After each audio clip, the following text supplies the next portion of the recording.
Hello, guys. Welcome back to Soundrise podcast, music podcast hosted by Aleks. That's me, and I'm here with my friend Vlada. Vlada, Hello, guys. you doing well? Yes, pretty great. How are you doing? Same here, same here. So, So, who are we talking about today? well, today is a special episode, and why is it special? It's because actually none of us picked the band for today's episode. It was our dear patron Stephanie, and Stephanie, many thanks to you and to all our patrons for keeping us motivated and supporting us. So today's band is called Mumford and Sons. It's a British band. It's a British folk rock band, as they say. And I'm completely new to these guys. So Vlada, when we got this suggestion from our dear patron Stephanie, I remember that you were quite happy about it. So now I'm gonna give the microphone to you, and can you tell us how and when you got into these guys? Well, to be fair, I'm not really into these guys. This is the first time I actually listened to all of their records. Not all, because we covered three of those, but listening to full albums for the first time. And um, I have to say that I had high expectations because I love the record called The Lost Basement Tapes, which is made by several well-known rock and indie artists such as Jim James from My Morning Jacket and Elvis Costello and Marcus Mumford, who's from Mumford and Sons, and even Johnny Depp is featured on that record. So I really liked Marcus's contributions to this record. So I expected to get more of the same listening to these albums, and I will address that further on as we go along. So I was kind of excited, and I also really enjoy that kind of folky roots music in all its shapes and forms. That's something that's a major interest of mine when it comes to music. So I was happy with a group like this that we can listen to, and I think that um, last time we had Gnarls Barkley, which was not really the kind of music I personally prefer. So this was quite refreshing in that sense. That's nice to hear. I know that you're a big fan of folk music and that you like, bands who are influenced by folk music. And you just touched on the fact that we're not gonna cover the whole discography. Actually, three out of four albums. So the first album that we're gonna talk about is called "Sigh No More," and that's their first album from 2009. Later on, we're gonna discuss Babel, and finally, we're gonna discuss their latest album, which is called Delta. So let's start with "Sigh No More." Um, this album to me and the whole experience with this band, and I'm gonna repeat myself. This is this band is completely new to me. Um, the whole experience with this band of mine, with the whole my whole experience with this band is kind of okay. I wouldn't put any better description on it. What I like about it is obviously the folk vibe and especially the banjo. Um, I don't really I don't really hear banjo in the music that I like, and I've never really got too much into folk music, and that's maybe a mistake for me. But certainly, um, two biggest highlights and two, let's say, two positives about their music is first of all the banjo and also the vocals when they all come together, because this this might be an unpopular opinion, but I actually don't like Marcus Mumford's voice, and in my opinion, the backing vocals actually save the day here. But when they all come together, when they all start singing at the same time, so to say, Mhm. it really creates a fun atmosphere. And I haven't put much attention to the lyrics, but I think they are quite nice, especially on the latter albums. What I don't like about Marcus Mumford, this is not necessarily a bad thing, but I think that he could he could walk in any pop band nowadays and become eventually their star. You know, that's how I would describe his voice. I don't really like it. I'm not saying that he can't sing, but it just doesn't really sound like my thing. Mhm. So yeah, that's my brief explanation. How did you like Say No More? Well, to be fair, this was an okay record. You know, I think it was enjoyable. However, I have to say, nothing really stands out dramatically for me here.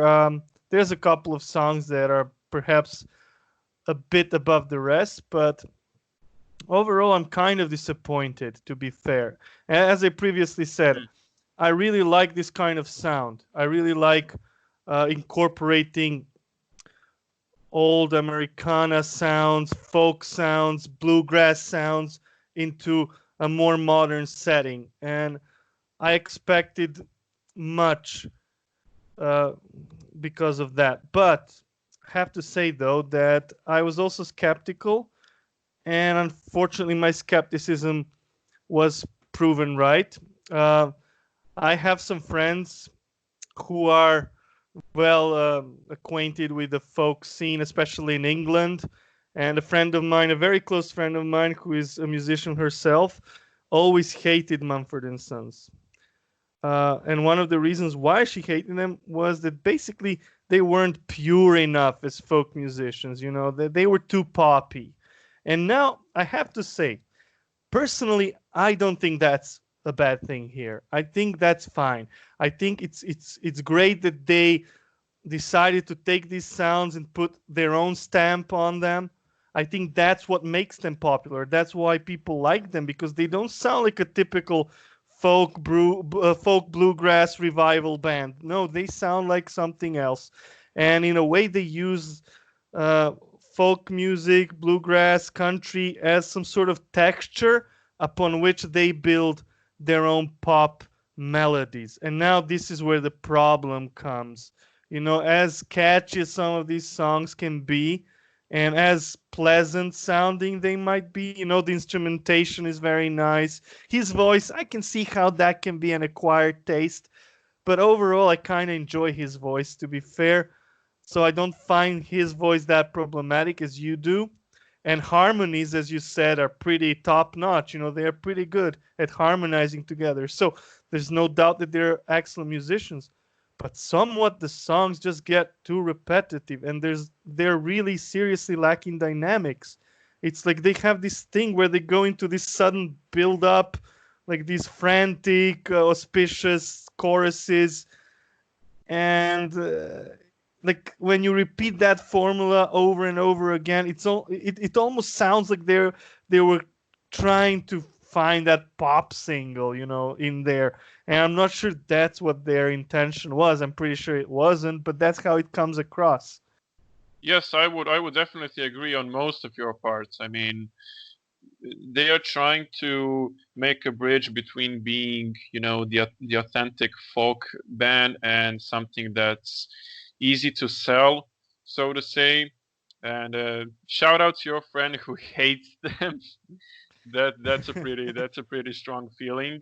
Um, but I'm not sure if she hates them, but you know, she's not very. She doesn't yeah, have a very favorable opinion about them. Let's put it that way. yeah, that's fine. That's fine. Well, there's something that's quite close to her feelings, and that's the rating. You know, this is just for the sake of commenting.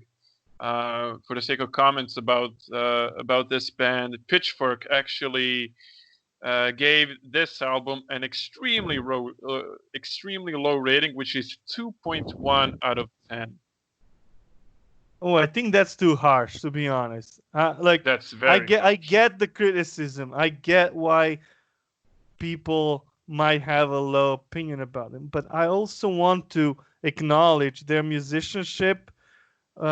Yeah, sure, there are other folk musicians out there, many of them who might be better and superior. So that might be the problem. There are superior musicians who don't get that kind of acknowledgement, who don't get such accolades.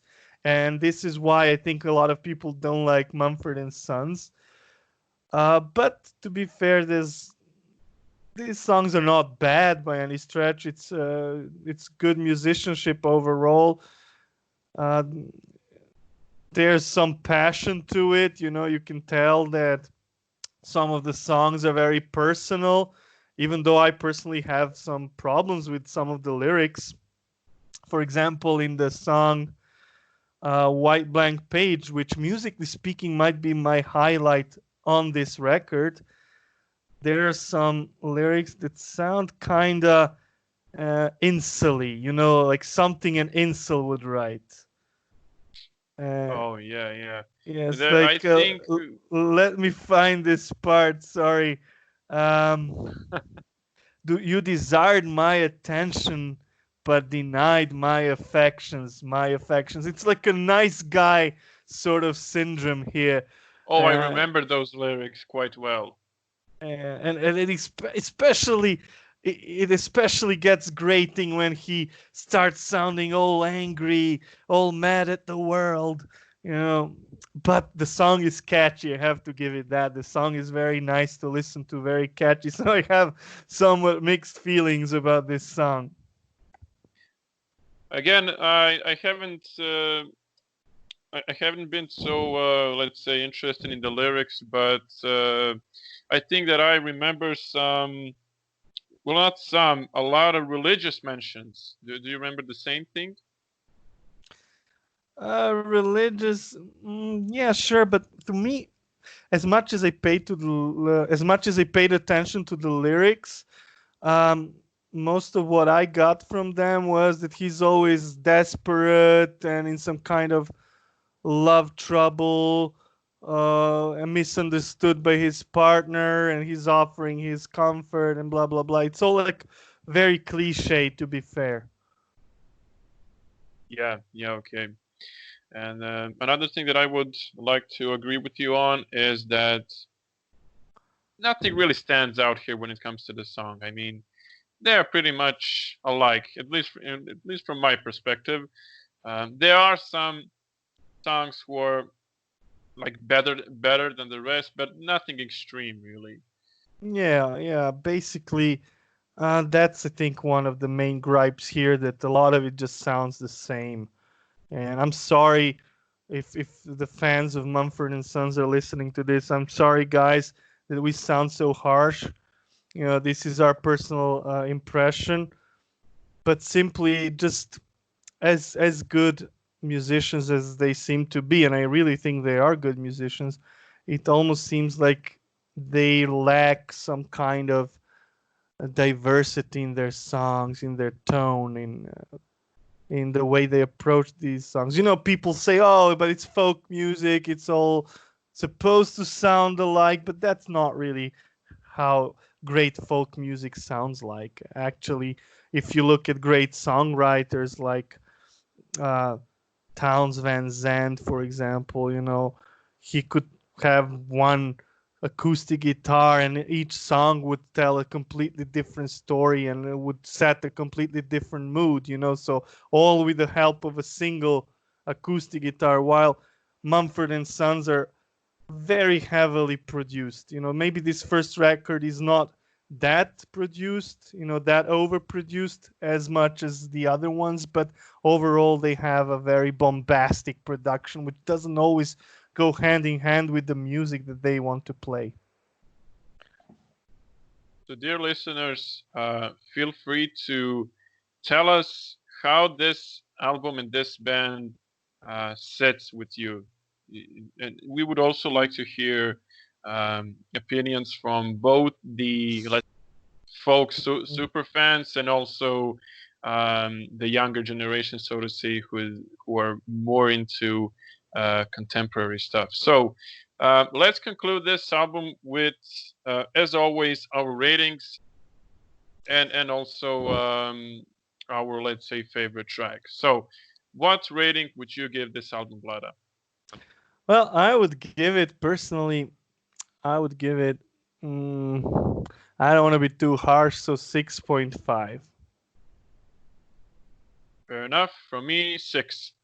Yeah. All right. So similar, yes.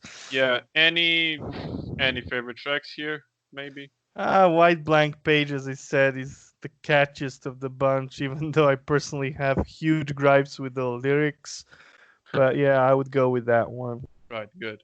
Okay. From me, I'm not so sure. Possibly Thistle and Weeds, but yeah, I kind of agree with you. You know, no major standouts. So moving on to the next record, which is called Babel, released in 2012. For me, this really sounded like an upgrade, and particularly because I thought that this album sounded more powerful, that it had more power and more that it was more straightforward, especially when it comes to the music.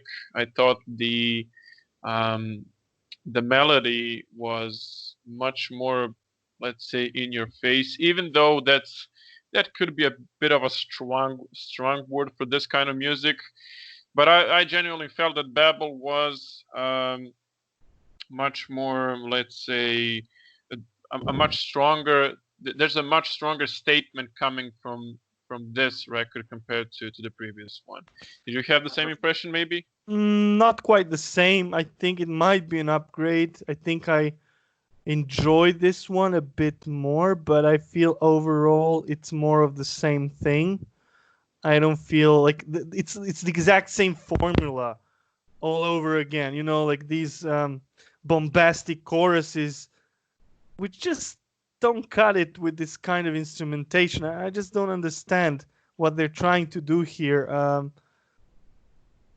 I mean, in one sense, it's very original. You know, maybe that's why they're so popular, because it's so original. Like what they do, it sounds like a pop band with these folk leanings, and also kind of reminds you of some other indie rock bands like a Band of Horses or Bon Iver and stuff like that. You know, uh, like vocals wise and melody wise. But unlike some of these acts, it seems like Mumford and Sons tend to get too repetitive, and they just repeat the same formula here. And I don't know, if you like the first record, if you enjoy the first record, then this one might be even better. You know, then you will really enjoy this one as well. So people, I urge you to check them out, give them a chance, because these are good musicians. So despite whatever criticism we have about their music, they do deserve a listen at least. And then if you like their formula, you know, some people love ACDC. ACDC has been using the same formula for like 50 years. You know, like if you like this formula, if you like this sound, you can't really go wrong with these two records. They're going to sound alike and you're going to like them both. But personally, I don't think I will be going back to this album because simply Me neither. I think there are many better alternatives when it comes to this kind of folk rootsy sound. So artists Are you that are saying that not as are you saying that there are better alternatives when it comes to contemporary folk bands or folk yes. bands in general? Yes. Okay. Yeah, definitely. Yes, definitely. There's a lot of great music out there. If you want to discover more about this kind of Americana folk rock scene, uh, you should check out the page called No Depression. I'm sure some of our listeners are familiar, and you can discover a lot of great artists out there.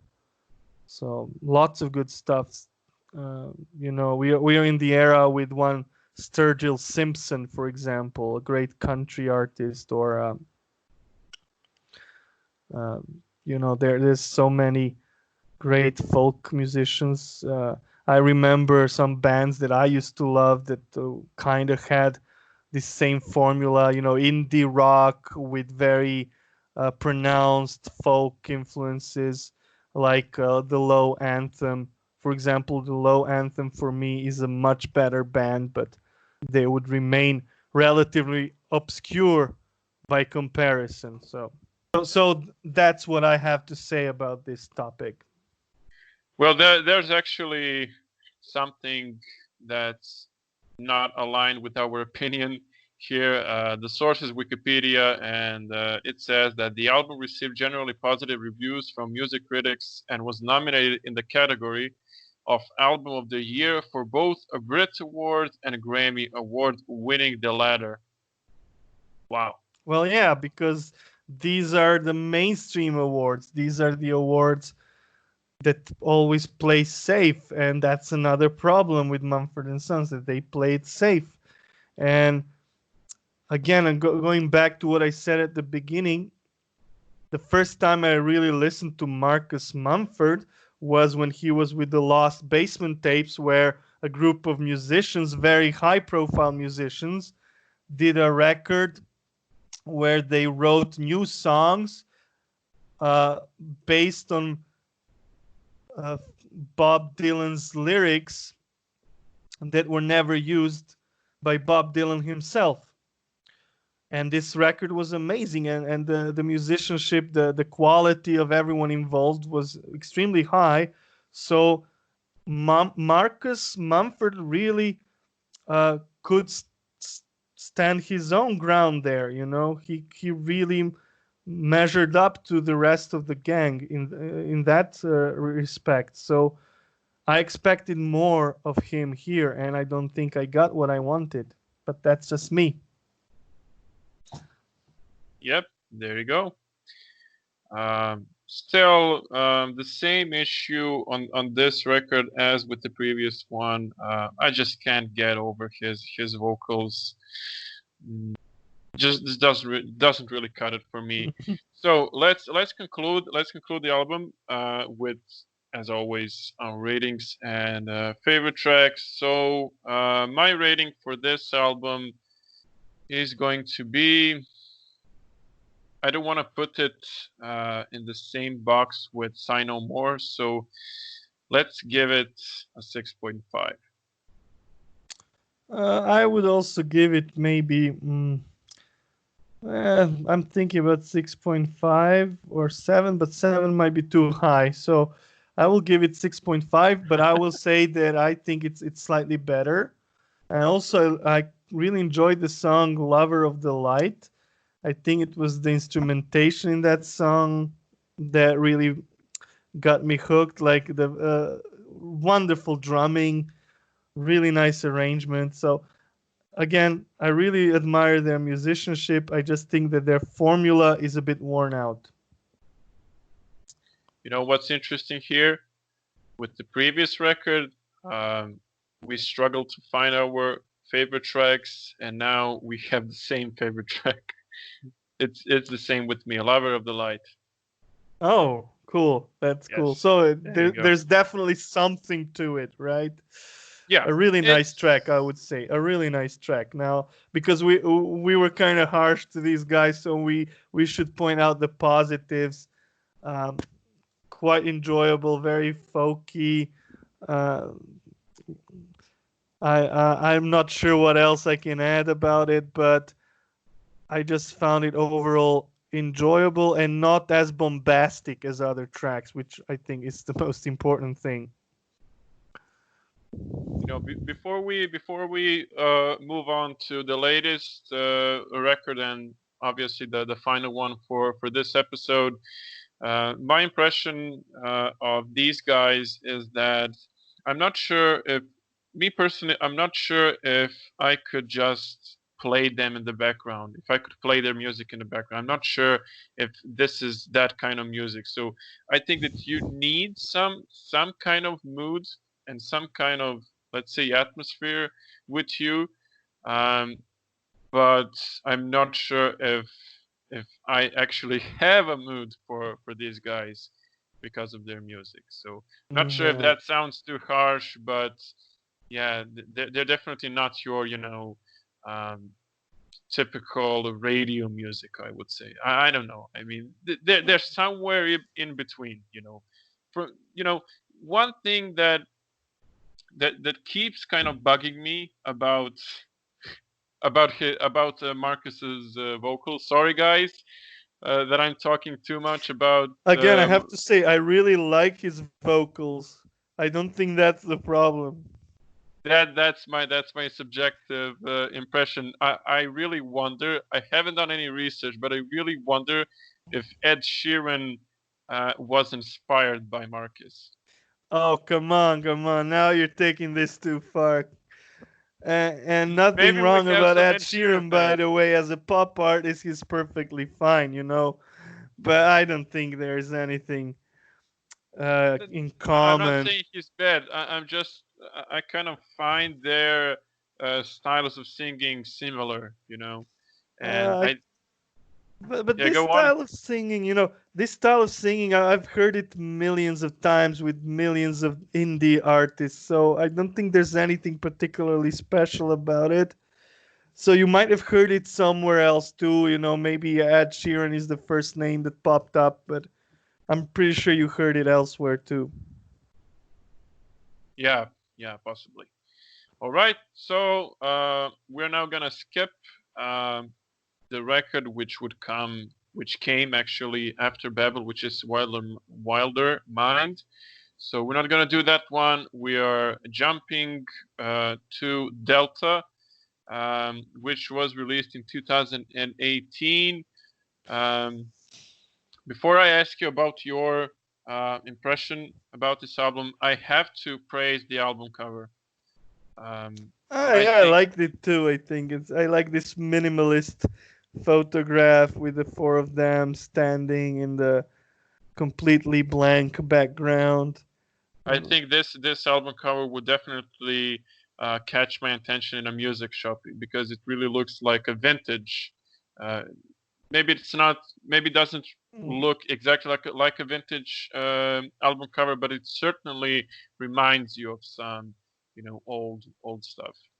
For me, it's a bit different. Like the way I see it, it's like it's very, you know, it's kind of minimalist and aspires to be classy. And just their postures. There's something about it. It can't quite touch upon, but I like it too. I think it's a departure from the previous covers. If you look at them, like Yeah, the definitely. previous covers kind of suggested this sort of communal folk spirit, but now this one suggests more introspection, more reflectiveness in the lyrics, that kind of stuff. So definitely a nice cover, but the music inside is not so nice, unfortunately.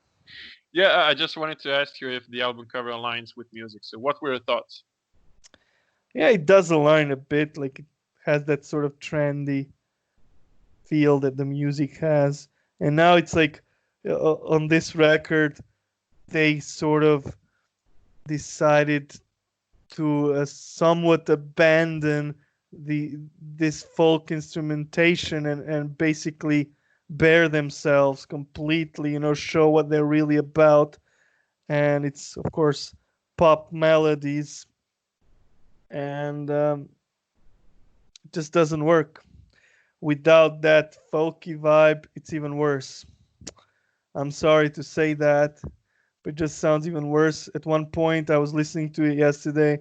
One point, my girlfriend said, "Oh, is this Imagine Dragons?" So I think that tells you everything you need to know about this one. Oh Uh, gosh. but in defense of this record, I kind of like the way it started. Like the first song, I kind of thought, oh, this sounds a bit different, interesting. There's some Yeah, synthesizers, yeah, like a yeah, yeah. different atmosphere. I was like kind of looking forward to it. Thought maybe they matured as a band. Maybe they decided to like toy with their formula, change things around. Yeah, they changed things around, but for the worse. Um, I can't really add anything because I completely agree with the part about abandoning the folk vibe. I think they try to um, make a truly pop record here with a slight touch of atmospheric vibes. And I don't know, they recorded this at a studio called the Church Studios in London. So maybe that has something to do with the atmospheric melody. But overall, pretty much a pop record. Yes, it started off quite well, but later on, just I would just neutral, to their sound.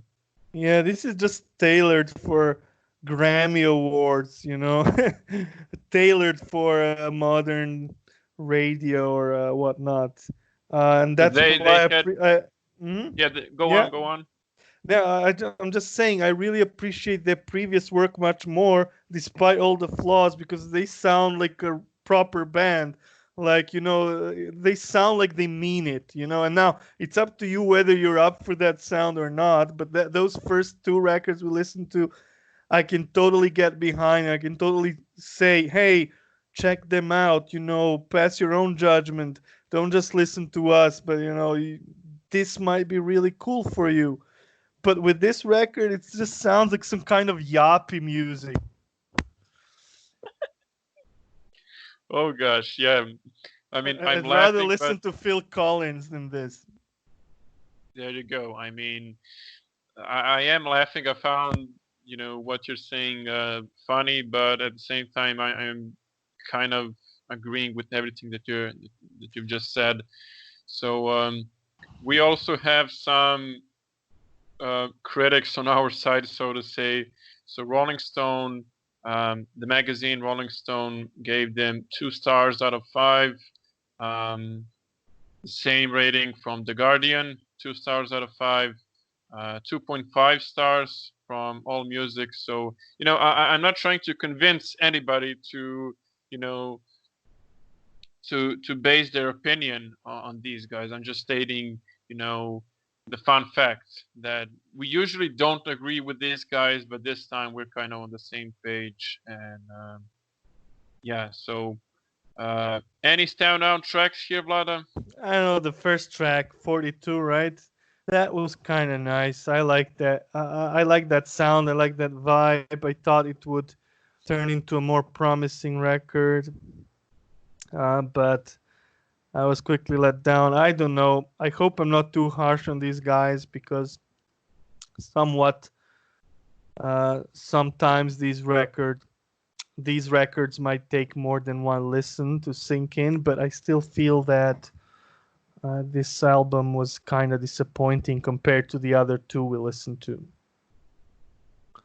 Yes, yes. My standout track is October Skies. I thought it sounded nice. And before we wrap up the episode, I think that what we're trying to say here is that these guys are not bad. That their music is not horrible. Like like I said in the beginning of the episode, the whole experience is just okay. And I'm Just lukewarm. yeah, yeah. Yeah, There you very go. lukewarm. Yep. So Okay. let's do the ratings. All right. Oof. I don't want to be that guy, but for this one, as much as it hurts me to say, because I hate giving bad rating to anyone. That's my problem with this whole concept we have here. I hate giving bad ratings, especially to talented musicians, but I have to give this one a 4. Well, you weren't that kind in the previous episode when we did Gnarls Barkley. Yeah, well, that was an atrocity. These guys I think deserve better than Gnarls Barkley. So you have a soft spot for Mumford and Sons, right? Yeah, yeah. I kind of do. I have to say, kind of do. As much as I trash them in this episode, I think they're good guys. They have certain talents. You see, there's potential there, but I think they're just in the clutches of the music industry, which completely sucked up all their soul. So that's the problem here. Okay, so everyone who is listening to this episode, if there are any Mumford Sons fans here, I'm gonna be your savior right now and say that this record is a 6 out of 10 from me. So Wow. yeah, there you go. All right. Yeah. So Vlada, do you have? I mean, what would you say to all our listeners regarding this band? Well, it's more or less what you expect. If you like this kind of sound, I think you're gonna love their records. You might even like the latest one. Uh, Personally speaking, I'm a bit disappointed, as I already stated many times during this episode. I think that uh, these guys could do better based on some of the tracks I heard, based on that stuff that Marcus did with the Lost Basement tapes, which I think was excellent. So, if you like this kind of folky vibe, but also some sort of indie bands like Band of Horses, for example, you may want to give them a chance. Um, I would say that if you like just a slight touch of folk music, um, in somewhere in with some bands, you should definitely check out these guys. This is not. I think this wouldn't quite sit with folk purists, but at the end of the day, this is a new record. These are modern records who are aiming um, to become the top choice for radio stations. So yeah, there you go. Stephanie, thanks a lot for suggesting this. The point of this show, after all, is discovering new stuff. Primarily albums and bands that we're not familiar with. So I'm kind of thankful for that. This is completely new to me. So really nice to discover something else. So we have big news for you. We are now officially available on multiple platforms. First of all, apart from YouTube, we're also available on Spotify. But at the same time, a lot of podcast players such as Breaker, Castbox, Stitcher, Spreaker, a lot of platforms are now included. So Also, Apple, yeah. yes, and whatever suits you, you can just open the app or the website of those podcast players and find our show. Also, you can hear our show being played on New England radio. That's our friend David. Check him out. He plays original music and original podcasts 24/7.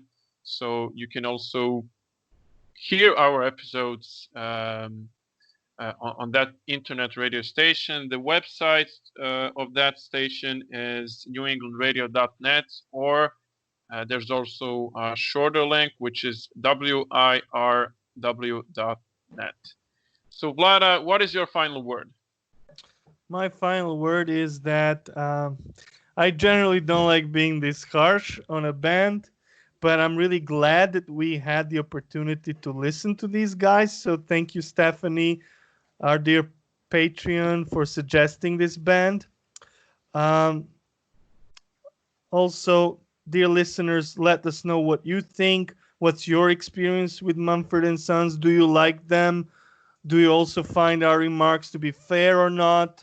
Let us hear your criticism.